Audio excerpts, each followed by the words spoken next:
ऐसा लगता है तुम्हें कि किसी का मोबाइल नंबर सेम हो सकता है?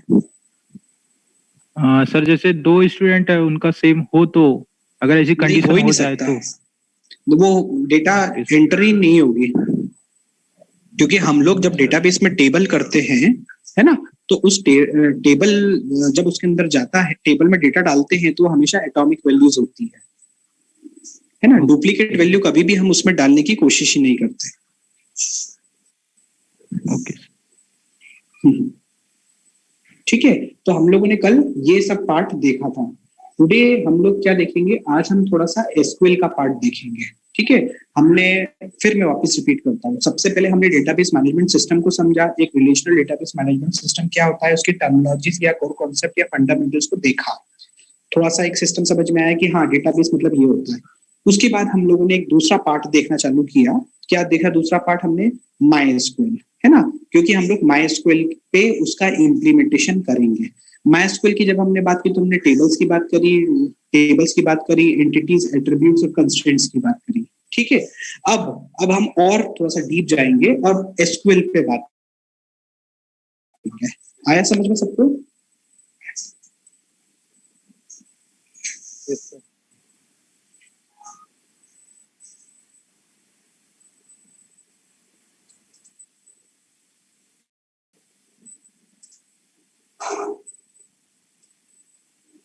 स्क्रीन सबको दिख रही है? Yes sir. Yes sir. Okay, देखिए आज हम लोग पढ़ेंगे एसक्यूएल, स्ट्रक्चर्ड क्वेरी लैंग्वेज। ठीक है, ये क्या चीज है? ये वो लैंग्वेज है जिसका यूज हम किस में करते हैं? किसी भी रिलेशनल डेटाबेस मैनेजमेंट में करते हैं। जैसे हम यहाँ पे माइस्क्यूएल एक relational database management system use कर रहे हैं और इसके अंदर हम एसक्यूएल का इम्प्लीमेंटेशन करेंगे, एसक्यूएल का यूज करेंगे for फैचिंग the information from that database, है ना। क्या होती है structured query language? Structured query language is a database query language. क्या बोल रहा है वो? डेटाबेस क्वेरी लैंग्वेज होती है। स्ट्रक्चर्ड क्वेरी लैंग्वेज क्या होती है? Database query language. अब अगर मैं ये बोल रहा हूँ कि वो एक डेटाबेस क्वेरी लैंग्वेज है, दैट मीन्स ये वो क्वेरी लैंग्वेज है जो डेटाबेस से डेटा उठाने के काम में आती होगी। आया बात समझ में मेरी?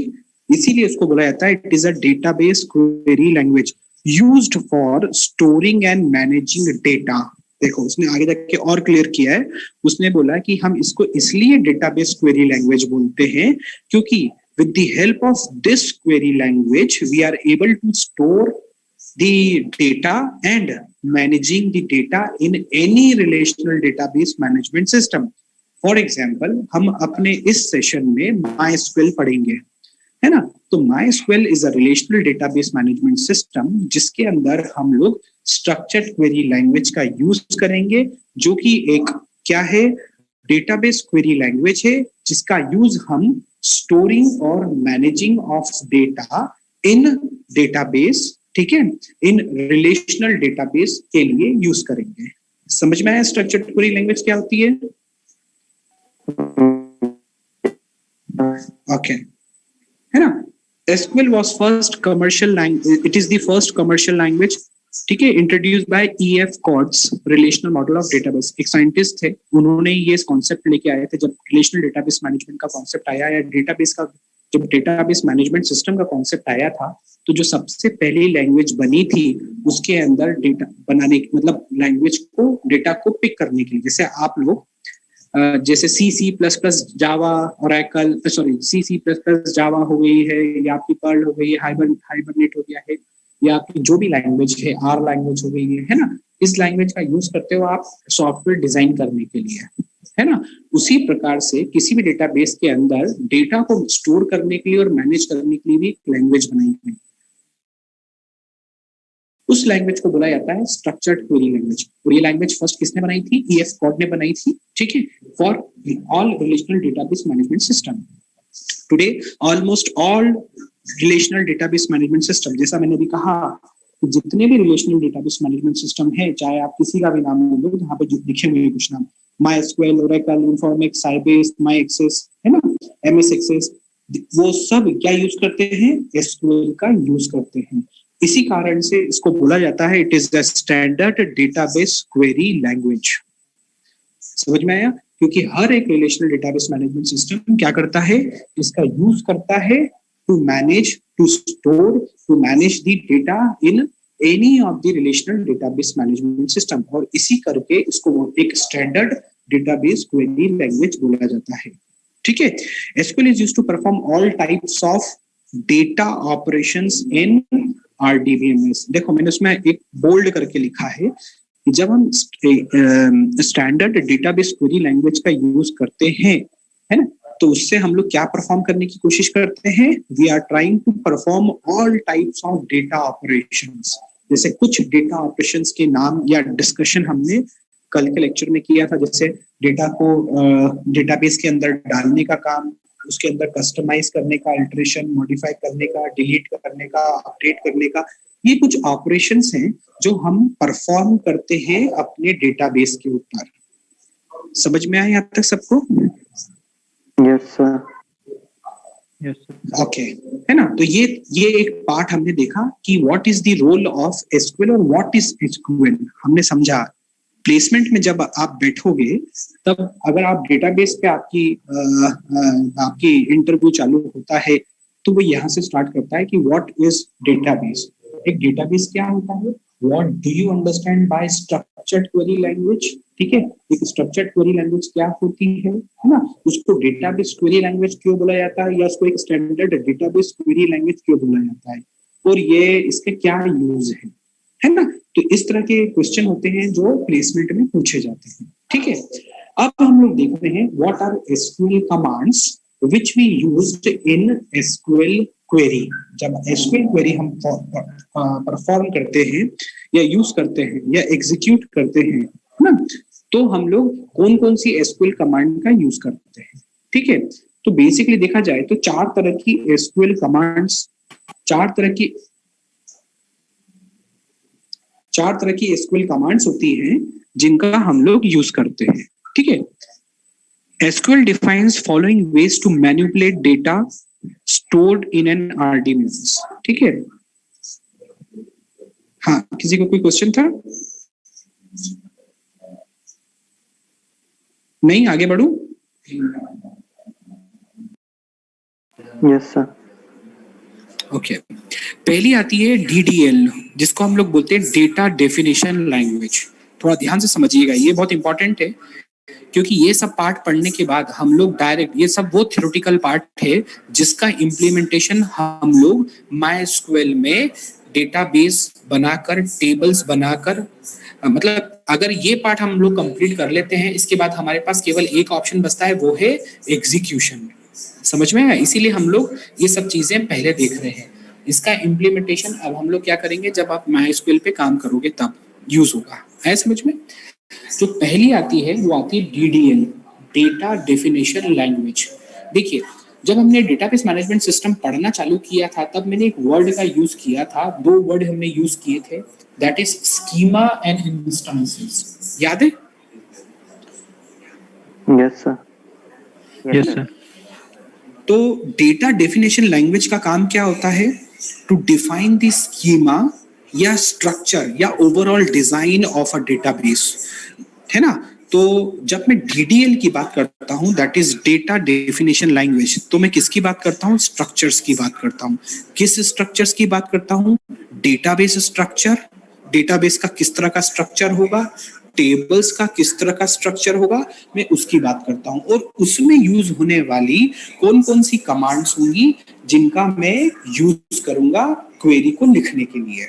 जैसे this include changes to the structure, ठीक है, of the table, like creation of table, altering of table and deleting of table. देखो, ये तीनों कमांड के अंदर क्या चीज में हम लोग वर्क कर रहे हैं, उसके स्ट्रक्चर पे कर रहे हैं। किसके स्ट्रक्चर पे?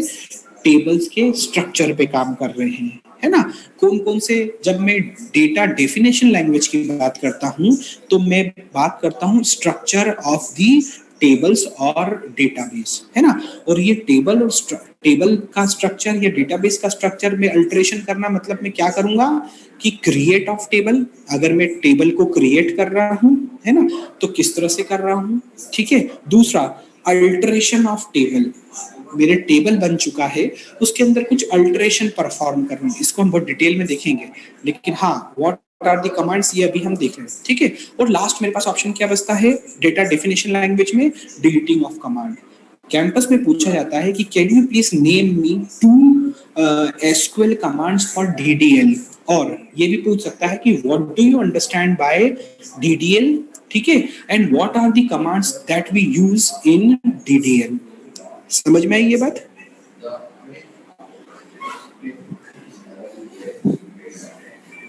Okay. Yes, sir. All DDL commands are auto committed. देखो अब क्या होता है हमारे पास में, जब मैं तुम्हें डेटा कंट्रोल लैंग्वेज बताऊंगा, ठीक है, जो इसका फोर्थ होगा ऑप्शन डेटा कंट्रोल, उसमें 2 कमांड्स होती है, एक होता है ये कमिट कमांड और दूसरा होता है रोल बैक, है ना। ये 2 कमांड बहुत इंपॉर्टेंट होती है। अब इसमें ये बोला है कि जब हम डीडीएल कमांड को एग्जीक्यूट करते हैं, जैसे फॉर एग्जांपल मैंने एक कमांड एग्जीक्यूट करी है क्रिएट टेबल, है ना, तो ये क्या होता है ऑटो कमिटेड कमांड है, मतलब ये ऑटोमेटिकली सेव कर देता है। कमिट करना मतलब सेव करना, है ना, डेटाबेस में सेव करने के लिए ऑटो कमिट कमांड का यूज होता है, ठीक है। That mean it saves all the changes permanently in the database, जैसे उसने आगे लिख दिया है कि that means it saves all the changes permanently in the database, क्योंकि डेटाबेस के अंदर वो टेबल पड़ा हुआ है। ये बात समझ में आई सबको? Yes sir. देखो जैसा मैंने अभी तुमको बताया है कि बेसिकली ये 3 कमांड होती है जिनका हम यूज करते हैं, है ना। तो कुछ कमांड्स यहाँ पे आपको देखने को मिल रही हैं, 5 कमांड जिनका हम यूज करते हैं as a data definition language. पहला कौन सा हो गया? Create command, to create new table और डेटाबेस। हम क्रिएट से टेबल को क्रिएट कर सकते हैं, हम क्रिएट कमांड से डेटाबेस को। सबसे पहली कमांड जब आप लैब में एग्जीक्यूट करोगे MySQL के अंदर तो वो होगी क्रिएट डेटाबेस, क्योंकि डेटाबेस जब तक नहीं बनेगा टेबल्स तब तक नहीं बनेंगे। बात समझ में आई है? तो सबसे पहले हम जो कमांड एग्जीक्यूट करेंगे वो कौन सी कमांड होगी? Create database command.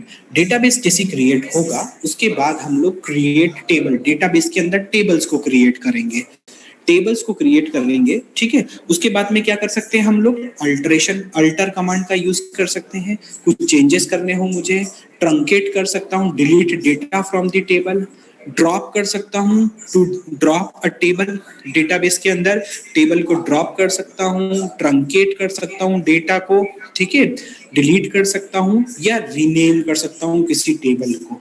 तो ये सब वो कमांड्स हैं जो मैं डेटा डेफिनेशन लैंग्वेज में यूज करता हूँ।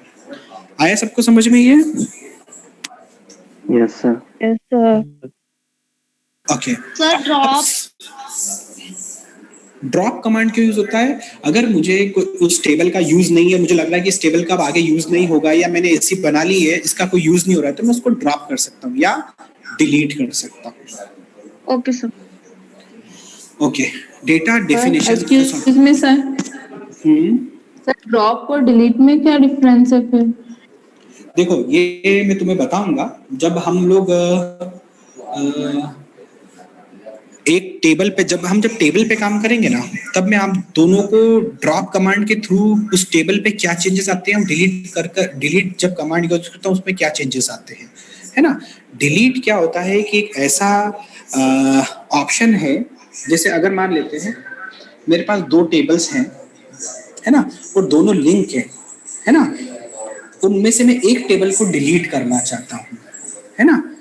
क्या करना चाहता हूँ? डिलीट करना चाहता हूँ। अगर वो रेफरेंशियल इंटीग्रिटी के साथ में जुड़े हुए हैं तो वो डिलीट नहीं हो पाएंगे, मुझे डेटाबेस को ड्रॉप करना पड़ेगा और नया डेटाबेस क्रिएट करना पड़ेगा। हम डिलीट टेबल कर सकते हैं और ड्रॉप डेटाबेस होता है, इसको ऐसा समझो, है ना। समझ में आई आपको? Yes sir. हम लोग डिलीट टेबल्स करते हैं और ड्रॉप डेटाबेस करते हैं, इसको बस शॉर्ट में ऐसे समझो, ठीक है। दूसरा आता है Okay, sir. दूसरा आता है हमारे पास डेटा मैनिपुलेशन लैंग्वेज। अभी हमने डेटा को डिफाइन करने की लैंग्वेज या कमांड्स देखी थी, अब हम लोग क्या देख रहे हैं, अब हम लोग देख रहे हैं डेटा पे मैनिपुलेशन किस तरह से हम परफॉर्म करेंगे, या what are those commands which are used to manipulate the data, ठीक है, इन द टेबल।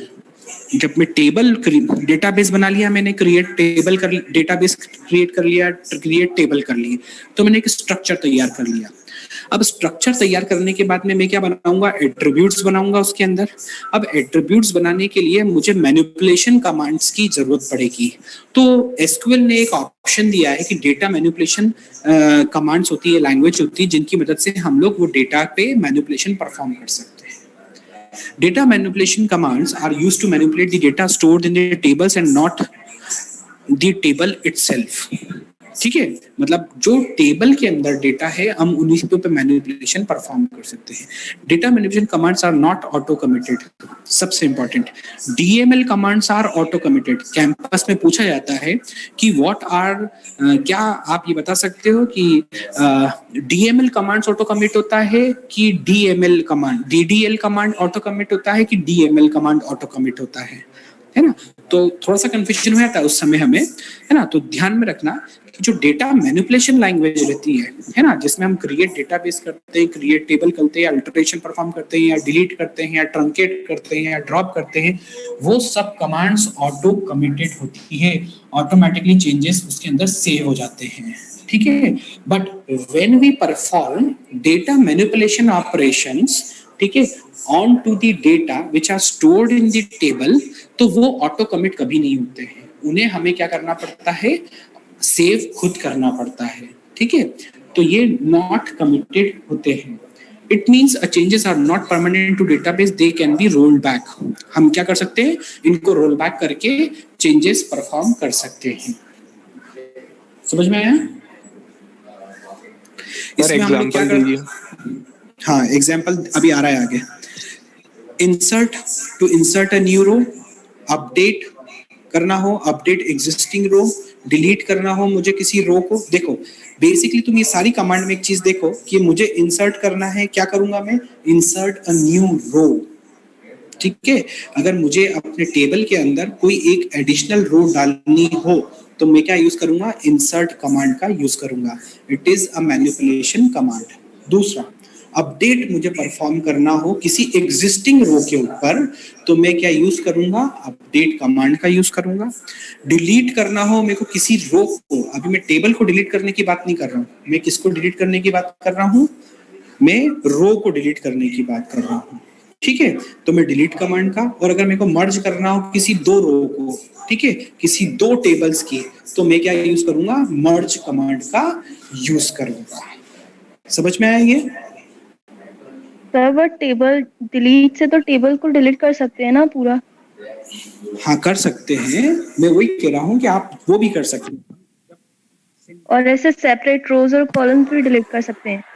कर सकते हैं, है ना। इसीलिए मैंने कहा कि अभी केवल ये वो चीज है कि हम किसका यूज कर सकते हैं। इन सब का यूज आप पर्टिकुलर एक कमांड पे करेंगे, सिंटेक्स पे करेंगे, ठीक है।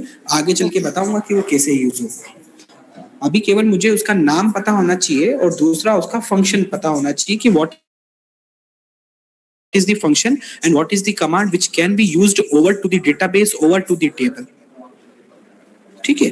तीसरा मेरे पास में जो लैंग्वेज आती है वो आती है ट्रांजैक्शन कंट्रोल लैंग्वेज। पहले हमने डीडीएल पढ़ी, डेटा की डेटा डेफिनेशन पढ़ी, दूसरी हमने डेटा मैनिपुलेशन पढ़ी, और तीसरा अब मैं क्या देख रहा हूँ, ट्रांजैक्शन कंट्रोल, ठीक है। इसमें मैं क्या करूंगा, this commands are used to keep check on other commands that affects the database, है ना। मतलब ट्रांजैक्शन मतलब क्या, जब we are doing any transaction, ठीक है, ओवर टू द टेबल, ठीक है, तो उस समय there are some commands which are known as transaction commands which we can use over to the table, है ना। वो कौन से होते हैं वो अभी हम देखते हैं।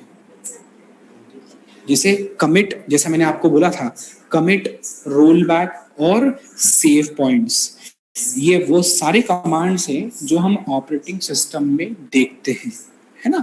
आप लोग रोल बैक करते हो, है ना। फॉर एग्जांपल कभी क्या होता है, आप सेफ चेक पॉइंट्स लगाते हो कि हाँ अगर मेरा डेटाबेस कभी मेरा अगर ऑपरेटिंग सिस्टम कभी करप्ट हो तो मेरा डेटा यहाँ तक सेव हो, तो आप क्या करते हो उस पर एक सेव पॉइंट लगा देते हो, है ना। कभी कभी क्या होता है कि आपको ऐसा लगता है और आप फिर उसको रोल बैक कहाँ तक कर लेते हो, मान लेते हो उस पॉइंट तक आपने मतलब 1 से लेकर 10 तक का पॉइंट है, आपने सेव पॉइंट लगा दिया है ना। कहाँ पे लगा दिया, 5 पॉइंट पे जाके लगा दिया है, और 7 पॉइंट पे जाने के बाद कुछ प्रॉब्लम्स क्रिएट होती है ना।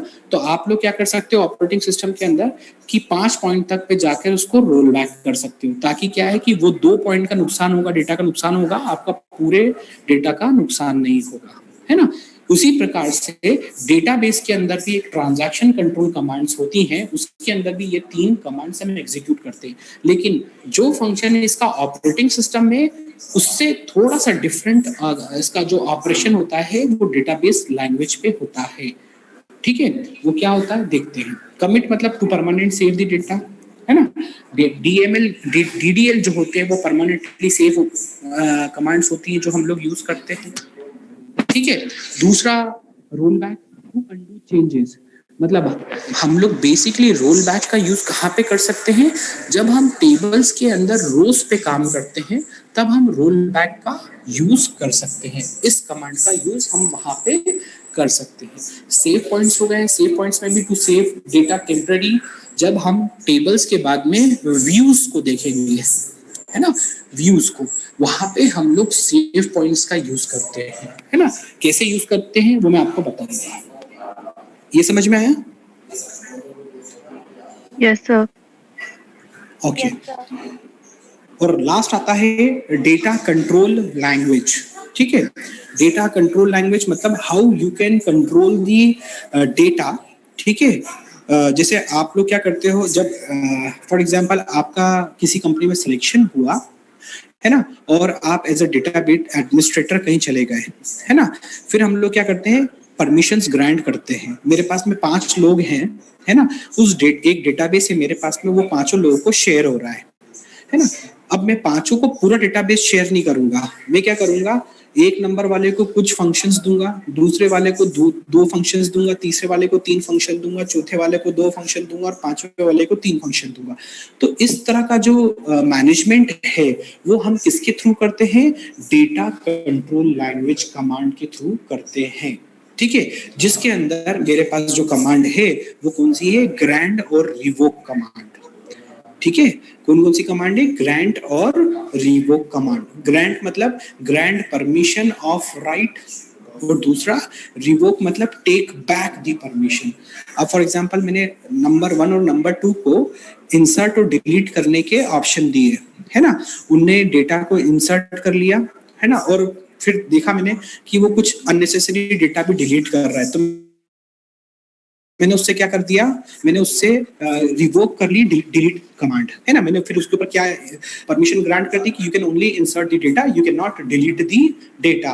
तो मैं क्या करूंगा, वो कमांड रिवोक कर लूंगा उससे। समझ में आया ये? Yes sir. सर सर जैसे अभी हमने सारी कमांड्स पढ़ी है, तो इस तरीके से जो बड़े डेटाबेस होते हैं तो उनको कंटिन्यूअसली मैनेज किया जाता है? बिल्कुल। देखो एक बात ध्यान रखना, अब जो समय आ गया है, जो मार्केट चल रहा है ना, वो मार्केट डेवलपमेंट से कम मेंटेनेंस पे ज्यादा चल रहा है ना।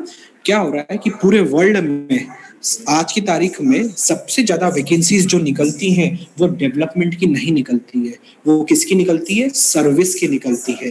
क्योंकि हर कंपनी ने, हर बड़ी इंडस्ट्री ने क्या कर लिया है, सॉफ्टवेयर परचेस कर लिए हैं। उनके ऊपर 2 तरह के लोग काम कर रहे हैं, एक तो एंड यूजर यूज कर रहा है ना, और दूसरा उसको मैनेज करने के लिए सर्विस इंडस्ट्री वर्क कर रही है। जैसे TCS हो गया, TCS ने एक सॉफ्टवेयर बनाया बैंकिंग के लिए, पिनाकल, जो SBI में चलता है ना। वो पिनाकल सॉफ्टवेयर क्या है, वो उसको बैंक के जो बैंक कर्मी है जो सर्विस कर रहे हैं बैंक में, वो यूज कर रहे हैं और कस्टमर यूज कर रहे हैं। दूसरा, उसको मैनेज करने के लिए TCS की अपनी खुद की एक बैकएंड टीम है, जो कभी कोई दिक्कत आती है, ठीक है, उसको देखने के लिए तो वो उसको देखते हैं, है ना। तो सबसे बड़ी जो इंडस्ट्री आज की तारीख में है वो कौन सी है? Service industry. आप में से बहुत सारे लोग होंगे जो क्या होंगे, सर्विस इंडस्ट्री के अंदर भी जाएंगे। जरूरी नहीं कि आप सबके सब पूरे 60 के 60 बच्चे किसमें चले जाएं, सब डेवलपमेंट में चले जाएं, है ना।